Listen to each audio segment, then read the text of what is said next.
Sometimes, fearful that he might be taken aboard the cruiser during the night, Hajar listened at the door of the little courtyard to see if he could hear the footsteps of a prison guard.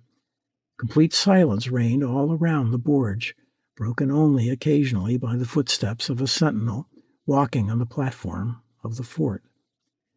But midnight was approaching, and the arrangement with Harig had been that by 11:30 Hajar would have removed the grating and made his way to the end of the passage. If the boat was there, he would get in at once. If it had not arrived, he would wait until the first light of dawn, and then, who knows, perhaps he would try to swim to freedom, even at the risk of being dragged away by the currents into the Gulf of Gabas. It would be his last and only chance to escape a death sentence. Hajar went out to make sure no one was approaching the courtyard. Then, wrapping his clothing tightly around his body, he slipped into the passage.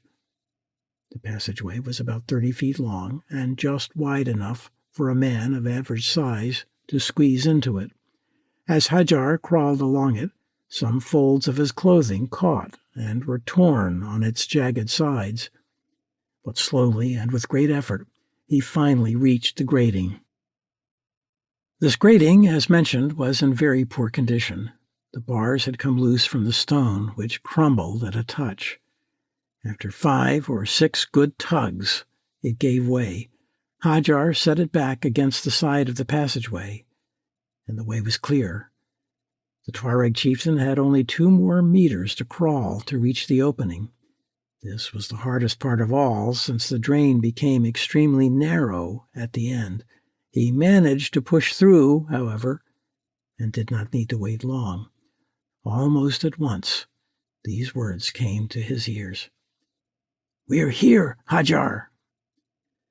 With one final exertion, Hajar emerged halfway out of the opening, 10 feet above the surface of the water. Harig and Sohar stood up and reached out to him. But just as they were about to pull him out, they heard footsteps. Their first thought was that the sound had come from the little courtyard, that a guard had been sent to get the prisoner and take him away earlier than planned.